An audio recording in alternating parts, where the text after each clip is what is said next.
Let's talk about how to catch big bass and where to catch bass with swim baits when fishing for bass in winter. So the weather turned a little bit warmer and we had had that huge cold snap and it finally got above freezing, but the water temperature has bottomed out. You can see here it's like 44 degrees. And the wind, though, was the main thing. It turned around to the south. And you look at these fish. I started off with the swim bait right away. They were fairly active. I mean, look at this one stalking it, coming after it. And they started off with all that south breeze with that chop. They were pretty high on the water column. I could look for groups of fish. This is what the first one I saw. And work that swim bait. You see, he grabs it there. Uh, with all that chop there, it was definitely a good swim bait bite, and I get into the action pretty quick.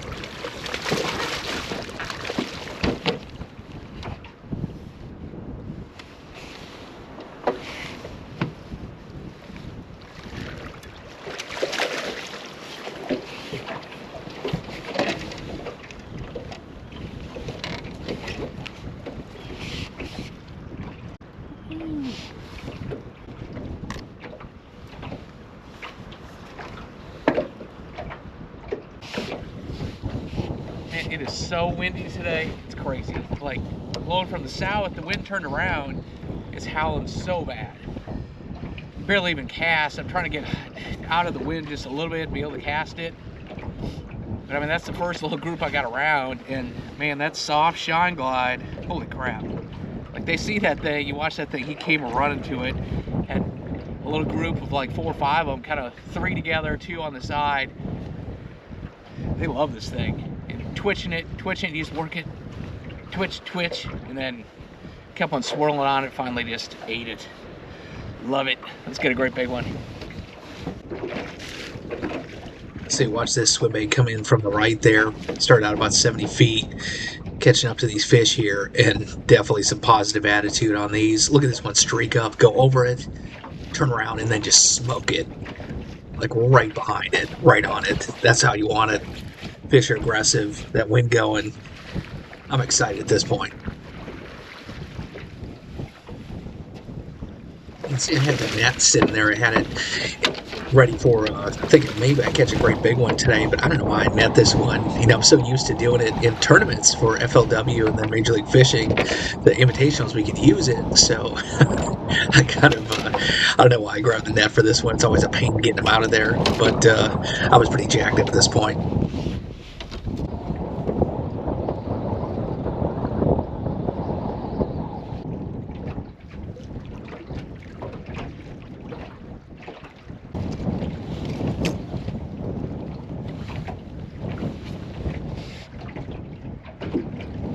I get some big frame ones, but just not that fat, plenty long, plenty big head, just no body. Haven't got a fat one, so one of these needs to be a fatty. But you saw that one out there, just casted past the little group of fish, swimming up to it. They get attracted by the swimming. You see one to come up and aggressively, so kill it. Instead of just swimming it doing the S, then I twitch it, make it do the little walk side to side, and that's what seals it. You notice that they all get behind it, and it's that twitch, and right on it, they're just waiting for it, and finally when it makes a little curve, boom, they get it. But it's that stop and go, normal glide bait, you stop it, a big heavy one starts falling or just all of a sudden looks stupid. This thing is so natural, they can sit there and study it, even on a bright sunny day like this, seals the deal. I love it. So you see here, these fish are way deeper down. They're not, the swim bait fish I'm getting are about 10 feet down, a lot of them. These are closer to 20 plus. And the pull out the old jig head minnow. And I mean, those fish are super active on that. And you can definitely get numbers on it, some big fish too. But man, those deeper ones are all keyed up on the jig head minnow.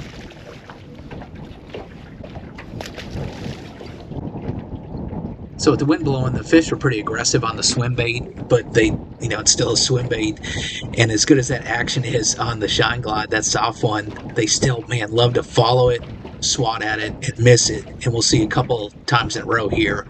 Like, look at this one, come for it. He's all over it, tracking it, swats at it, goes after it again, goes away, and then charges it, hits it, and I miss him. And then here's a whole group of them. They're kind of competing over it. Same thing again, all over it, just on top of the bait. Love to follow it and hitting at it, bumping it. Not quite. So what I do during the day here, I just keep alternating back and forth. When the fish are deeper, that jig head minnow, you could just like pick those things off. When they were higher in the water column, though, especially when I was out in areas with more chop, then I kept on going back to that swim bait, and you get big fish, chase it and hit it. It was just a matter of how many could you hook up with.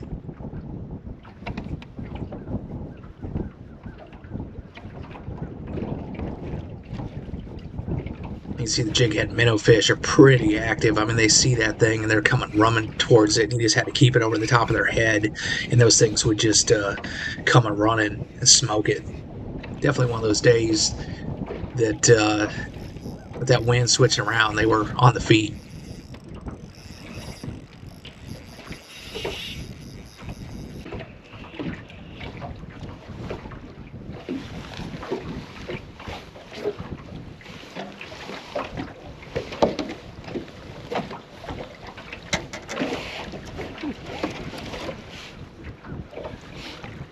Better one there.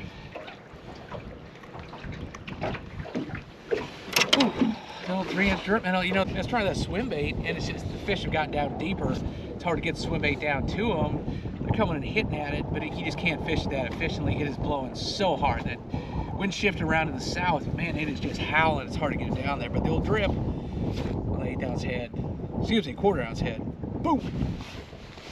I lose track. I think that swim bait fish before maybe it was the 5, and this was the 6. I had a 5 and a 6 pretty quick there. But you can see here how active they are. Here's that 3-inch drip minnow again on the 1/4 ounce head with that wind going a little heavier. And you see one hit it, I miss him, watch it fall down, and that triggers the other ones just come racing after it and get it. It definitely turned up today.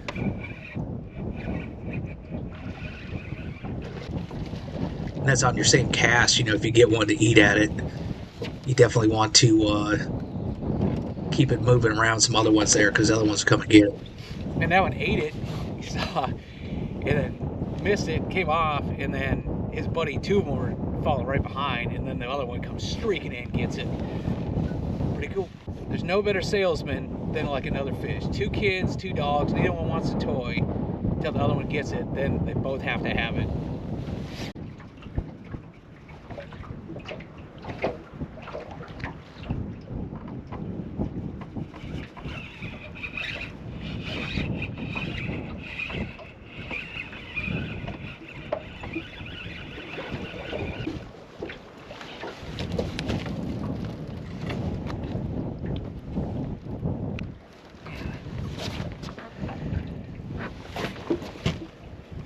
That's a hickey.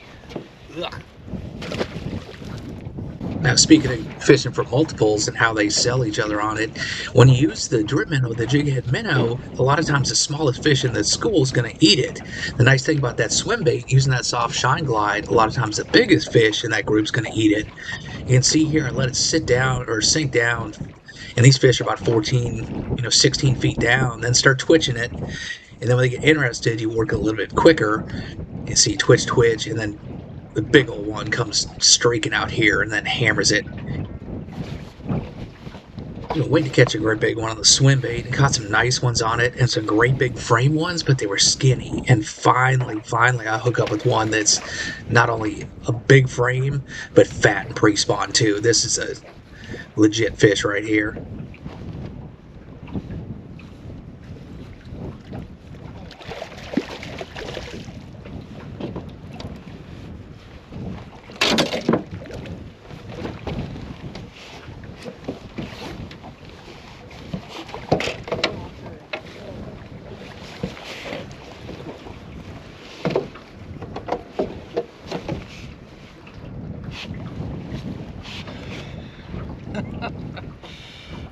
Look at that fat one.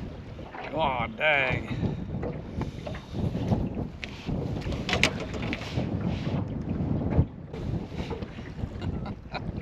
That one's got some meat to it.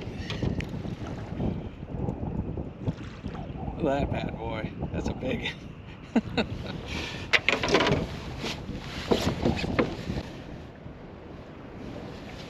$7.97. $7.97. 8-pounder. Look at that crap. Nice one. The old jig head minnow gets the numbers, but every time I pick up this swim bait again, the old Savage gear is freaking savage, dude. It's a dog. Oh. So now here's another swimbait fish, and look how high in the water column this one is. There's two of them. They're about 10 feet down. It comes charging after it. You see I miss him, and then rarely does this happen, but then it's like even more amped up and comes just flying for it. And second time I get him.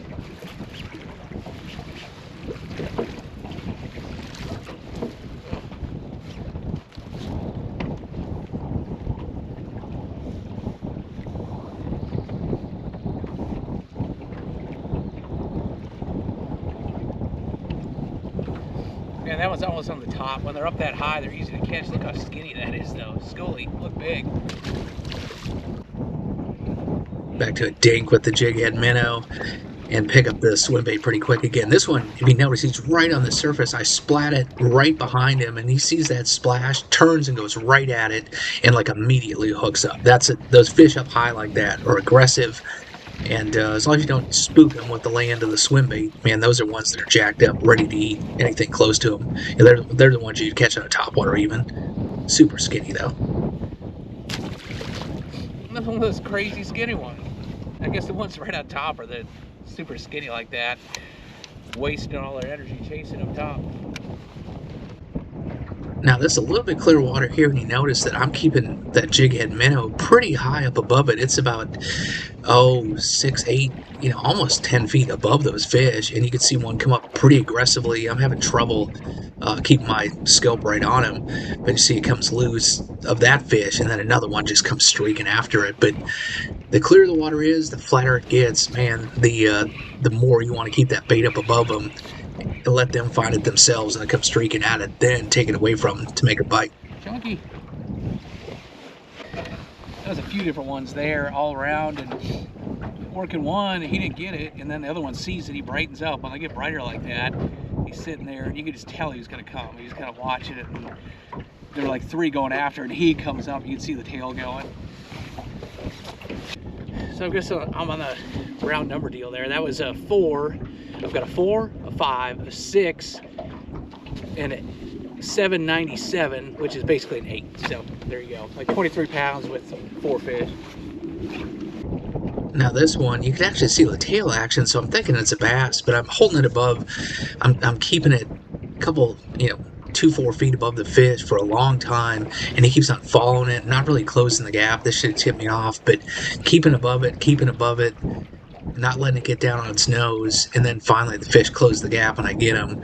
But I should have known crappie, the way it's not closing the gap. And you see there's several good ones right here. There's a mix of 3, and one just comes charging out in that old drip minnow. When you get 3 together like that, usually they compete. You just keep it over the top of the middle of them all, and one of them's gonna sell it to his buddies if he doesn't get it. Well, that one was 3.92. So basically, we have a 3.92, a 4.08, a 5.17, a 6.08, a 7.97, or 27 and a quarter so far. Now we just need a great big one. Man, all of a sudden the wind just stopped. Finally got warm, the wind stopped. It's crazy. First time I've come out of this coat in like days. Now this is the classic triggering with the jig head minnow. You can see I can keep it above them, and the one is not quite committing, but another one comes in there, closes the gap, and then as he's getting closer, now I start to try to rise it, make it go up higher, and instead of just keeping it flat, try to lift it up, and that escaping, going up, man, that seems to trigger him more than anything. Staying horizontal is not as good. Escaping, going up, tends to trigger him.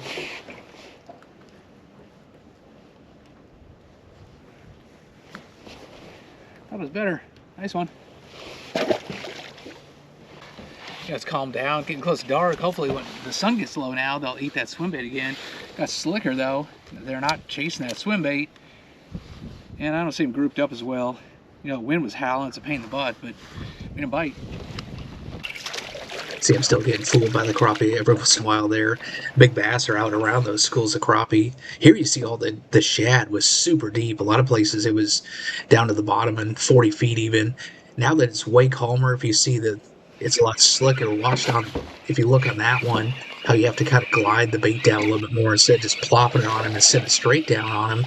You want to kind of glide it, start behind them, come over the top of their head. Once they see it, you saw again, try to make it escape going straight up them. You know, I was missing a bunch of fish all of a sudden. I was thinking, they want the jig head or something like that.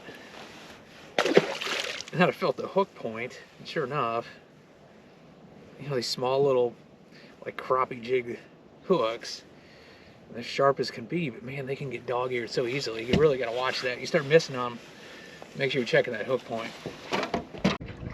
So you can see I grinded out to the end, and I was really expecting to catch a great big one late in the day. But then, with that wind being calmer and then the light getting low, the shad really spread out, the bass spread out. They were kind of singles instead of grouped up, and the bites just kind of fizzled at the end. So that wind was definitely the key. Wish I'd gotten there at first light that day.